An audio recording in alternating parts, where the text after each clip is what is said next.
శ్రీమాత్రే నమః. ఈరోజు నుండి మన అమ్మవారి దీవెన ఛానల్లో పరమహంస యోగానంద స్వామి గురించి ఒక యోగి ఆత్మకథని సుస్పష్టంగా సరళంగా చదివి వినిపించడం జరుగుతుంది. మీ అందరికీ అర్థమవుతుందని భావిస్తూ ఏవైనా తప్పులు ఉంటే కామెంట్ సెక్షన్లో చెప్పగలరు. మొదలు పెడుతున్నాను. అధ్యాయం 1. మా తల్లిదండ్రులు, నా బాల్య జీవితం. అయితే పరమసత్యం అన్వేషణలో దానికి తోడుగా ఉండే గురు శిష్య సంబంధం భారతీయ సంస్కృతికి స్వాభావికమైన లక్షణాలుగా చాలా కాలంగా కొనసాగుతూ వస్తున్నాయి. నేను పఠించిన మార్గం నన్ను దైవస్వరూపులైన ఒక ఋషి దగ్గరికి నడిపించింది.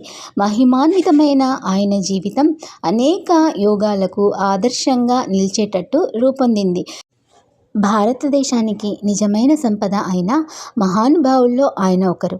అటువంటి మహాపురుషులు ప్రతి తరంలోనూ ఆవిర్భవిస్తూ ప్రాచీన కాలపు ఈజిప్టుకు, బాబిలోనియాకు పుట్టిన గతి భారతదేశానికి పట్టకుండా కాపాడుతూ వచ్చారు.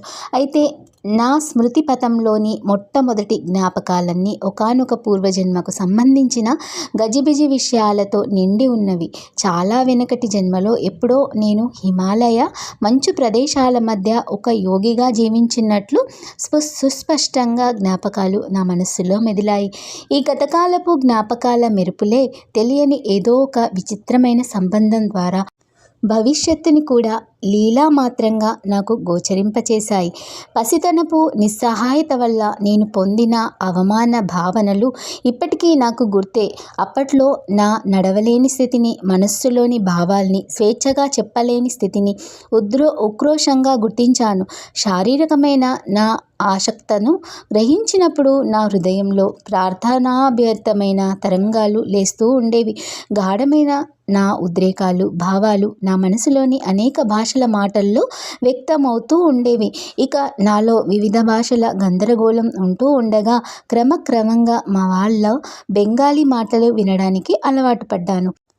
ఆటబొమ్మలకి, కాలివేళ్ళకి పరిమితమని పెద్దవాళ్ళు భావించే పసిపిల్లల మనస్సు నిజానికి ఎంత విస్తృతి కలిగినదో నేను ఎన్నోసార్లు మంకుపట్టు పట్టి ఏడుస్తూ ఉండేవాణ్ణి. మనసులో అలజడి, దాన్ని వెళ్ళబోసుకోవడానికి అలవి కాని శరీరం, ఈ రెండు దానికి కారణాలు. నా బాధ చూసి ఇంట్లో వాళ్ళు గాబరా పడుతూ ఉండడం నాకు గుర్తే.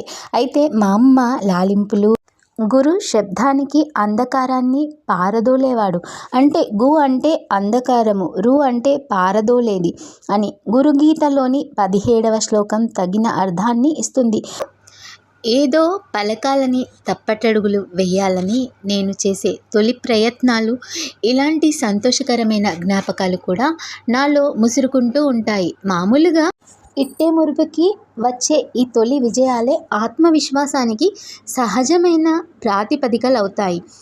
ఈ మాదిరిగా సుదీర్ఘ కాలాల జ్ఞాపకాలు రావడం నాకొక్కడికే జరిగింది కాదు. జీవితం నుంచి మరణానికి, మరణం నుంచి జీవితానికి నాటకీయంగా జరిగే మార్పులకి లోను కాకుండా ఎందరో యోగులు ఆత్మస్మృతి అవిచ్ఛిన్నంగా నిలుపుకున్నారని వింటూ ఉంటాం. మనిషి అంటే కేవలం శరీరమే అయి ఉన్నట్లయితే ఆ శరీరం నశించిపోతే అతని వ్యక్తిత్వం కూడా నశించిపోతుంది. కానీ వేల కొద్ది సంవత్సరాలుగా ప్రవక్తలు చెబుతున్నది కనుక నిజమే. అయితే మనిషి ప్రధానంగా భౌతిక రూపంలోని సర్వవ్యాపి అయిన ఆత్మ.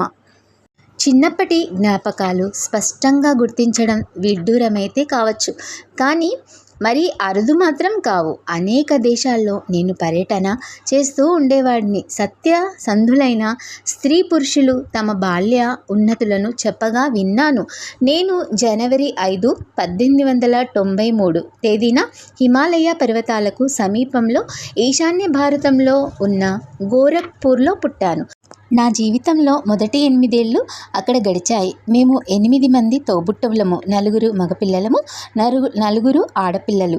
అప్పట్లో నా పేరు ముకుందలాల్ ఘోష్.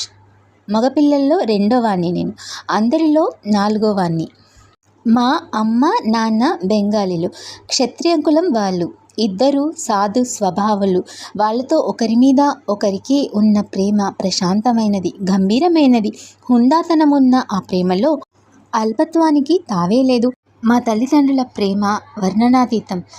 అద్భుతమైన సామరస్యమే వాళ్లకు ఉన్న గొప్పతనం.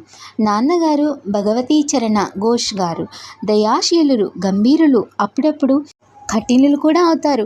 పిల్లలు మేము ఆయన్ని అమితంగా ప్రేమిస్తూ గౌరవ భావంతో కాస్త ఎదంగా ఉండేవాళ్ళం. ఆయన ప్రతిభావంతులైన గణిత శాస్త్రజ్ఞులు, తార్కికులు, ప్రధానంగా బుద్ధిబలాన్ని అనుసరించి సాగేవారు. కానీ మా అమ్మ హృదయాల రాణి. ఆవిడ మాకు ప్రేమతో అన్నీ నేర్పింది. ఆవిడ పోయిన తర్వాత నాన్నగారు తమలో ఉన్న మాధవ్యాన్ని మరింతగా పైకి చూపేవారు. అప్పుడు ఆయన చూపు తరచుగా మా అమ్మ చూసేదిగా అనిపించేది.